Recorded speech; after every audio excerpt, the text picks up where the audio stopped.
Good morning, children. This is lecture 3 of chapter Elements and Compounds. Before this, you got 3 videos for this particular chapter Elements and Compounds. That is lecture 1, lecture 2a and lecture 2b. Now, this is the last part of the chapter Elements and Compounds, and here in this lecture, we will study about the properties, uses of metals, nonmetals, metalloids and inert gases. Now this is a flow chart given what is matter. You already have seen this slide.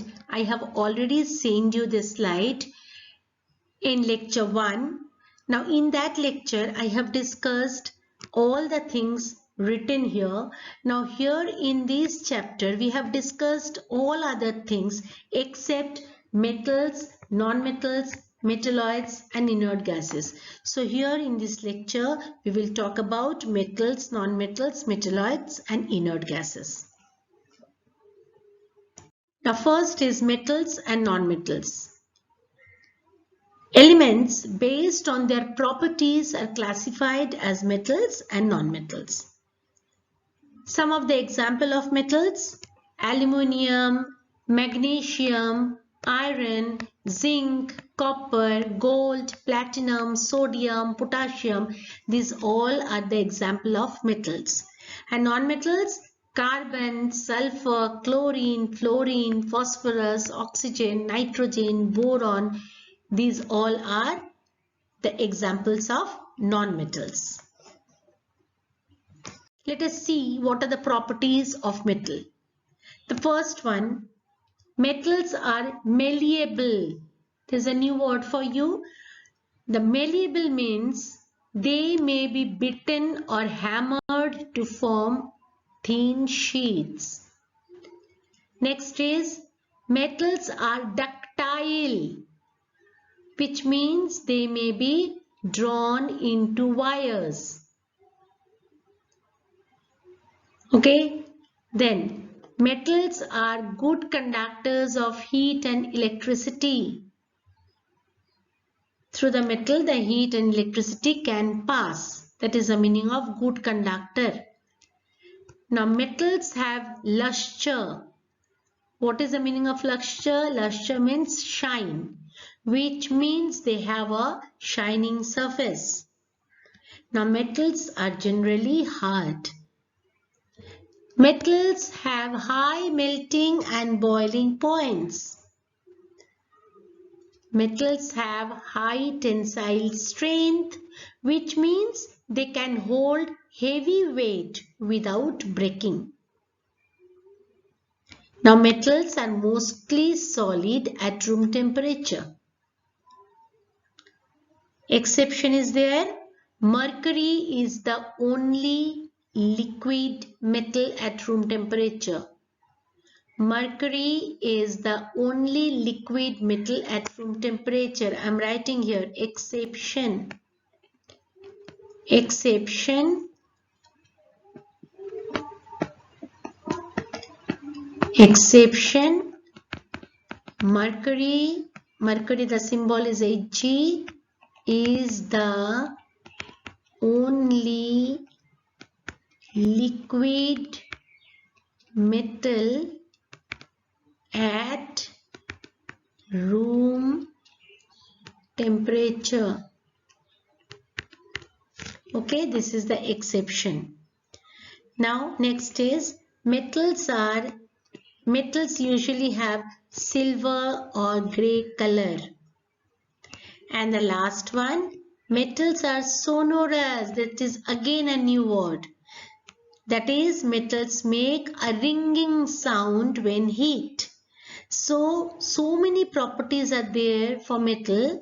If a substance is having all these properties, then that substance will call as metal. Now see some exceptions. Mercury is a metal that exists as a liquid even at -35 degrees centigrade. minus 35 degrees centigrade also mercury exists as a liquid. So you can say that mercury is the only liquid metal at room temperature. Now sodium and potassium are soft metals and can be cut with a knife. Very important, please learn all this. Then sodium, potassium, mercury and gallium have low boiling and melting points as compared to other metals. Then cesium and gallium are metals having low melting points. They melt even in hand. Okay.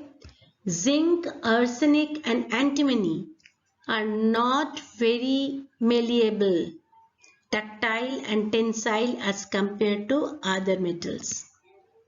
And bismuth and tungsten are poor conductors of electricity. Children, you have to learn these exceptions. Now, uses of some metals. Copper and aluminium are used for making electric wires and cooking vessels. Aluminium is used for making components of aeroplanes and automobile engines. Sodium is used in nuclear reactor. Tin is used for coating food containers made of iron. Mercury is used in thermometer. You all know about it. Platinum, gold, silver are used in jewelry making. So these uses also you have to learn. Now, properties of non-metals. Like metals, non-metals are also having some properties. What are the properties of non-metals? Just opposite of metals. Non-metals are generally soft except diamond, which is the hardest naturally occurring substance. Very, very important. The hardest non-metal. Okay, you have to write diamond. Non-metals are generally soft. Metals are generally hard. Non-metals are generally soft. Just reverse. Non-metals are brittle, which means they may be broken easily. Non-metals are bad conductors of heat and electricity. Non-metals have dull appearance, non-lustrous, that means no shining surface. Non-metals may remain as solid, liquid or gas at room temperature. Solid non-metals have comparatively low melting and boiling points. And the last one, non-metals have low density. So, these are the properties of non-metals. Now, like metals, there are certain exceptions in non-metals also. Diamond is an allotropic form of carbon. Okay. It is a non-metal which is a good conductor of heat but bad conductor of electricity. Okay. It is hardest naturally occurring substance. Diamond is the hardest naturally occurring substance. Again, graphite. Graphite is yet another allotrope of carbon. It is a non-metal but very good conductor of heat and electricity. Graphite is used for making electrodes in batteries and dry cells. Okay, because it is a good conductor of electricity. It can conduct electricity, though non-metals are bad conductors of heat and electricity. Now, non-metals like iodine and graphite have luster. Actually, graphite is used in a pencil lead also. So, non-metals are generally dull, but iodine and graphite, they have luster. They are shining. Now, bromine is a non-metal which can exist as a liquid at room temperature. This is also very important. The non-metal which is liquid at room temperature is bromine. Very important. Please learn all these things. Uses of some nonmetals. Carbon is one of the most important nonmetals. You know why? Because it is part of all living beings. Mostly carbon compounds make petroleum fuels and lubricants. Oxygen is a nonmetal that is essential for the existence of life. You all know about it. Without oxygen, life is not possible. All animals breathe in oxygen in the process of respiration. Next is nitrogen. Nitrogen is used to manufacture fertilizers. It is essential for the growth and development of plants and crops. Then silicon is a nonmetal used in making microchips to be used in electronic goods. That is silicon. Now chlorine is a nonmetal used for disinfection. And neon, though neon is a noble gas, but it is a gas, so we can call it as nonmetal also. So neon is used in advertisement, in glow signboards and for colored lighting. Okay, so please learn these uses of nonmetals. Next is coming metalloids. Elements that have both the properties of metals and nonmetals are called metalloids or semi-metals.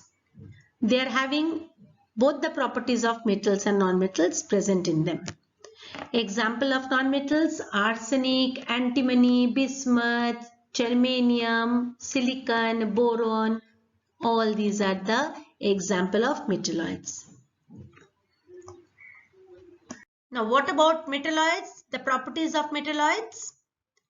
Metalloids means it is having the element, they are neither metals nor non-metal, but exhibit some properties of both.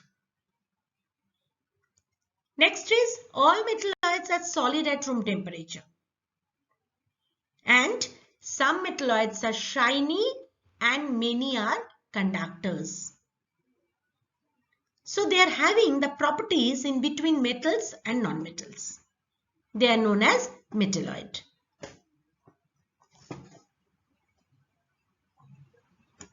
Now the comparison of the properties of metal, non-metal and metalloids. Metals, non-metals and metalloids in 3 different columns I have written. Just see once. Metals are shiny, non-metals dull, and metalloids have properties of both metals and non-metals. Metals are good conductor of heat and electricity, and non-metals are poor conductor of heat and electricity. And they are semiconductor. Some are conducting, some are non-conducting. They are malleable, metals are malleable and ductile. Non-metals are solid, tends to be brittle and non-malleable. And metalloids have properties of both metals and non-metals.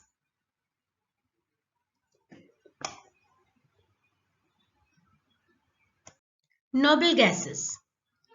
There are 6 noble gases. As I told you, helium, neon, argon, krypton, xenon, radon. Helium, neon, argon, krypton, xenon and radon. These 6 noble gases, you all know that they are having some different property.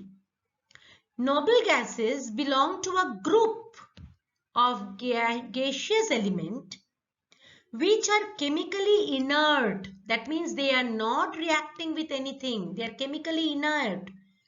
They are not chemically reacting with any other substance or elements, and do not react with other elements under normal conditions. Noble gases are present in traces in nature. This is very important, children.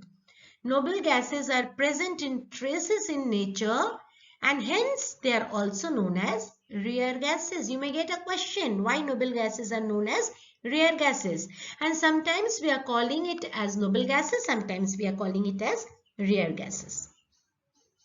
See, helium is having atomic number 2, neon is having atomic number 10, argon is having atomic number 18, krypton is having atomic number 36, xenon is having atomic number 54, and radon is having atomic number 86. In the next class, when we will study about all these things, then we will know some more properties about the noble gases. See, all these, I told you about metals, I told you about non-metals, metalloids, noble gases. All these are comprises an element. All these are known as elements. Now, all these things, these elements, there are 118 elements. We know that till date. Now, these all are arranged in a table that is known as periodic table. That is not there in your portion. But when you will go to standard 9, that periodic table will be a chapter. Then you will see that all the elements, how the placement of the elements are there in the periodic table. In that periodic table, there are something which is known as periods and group. There are having columns, rows like this. This is the horizontal rows, they are known as period. They are having vertical column, they are known as groups. Now, in that periodic table, these noble gases, they have been given a separate group, that is group 8. But it is not there in your portion, so you need not to know about this also.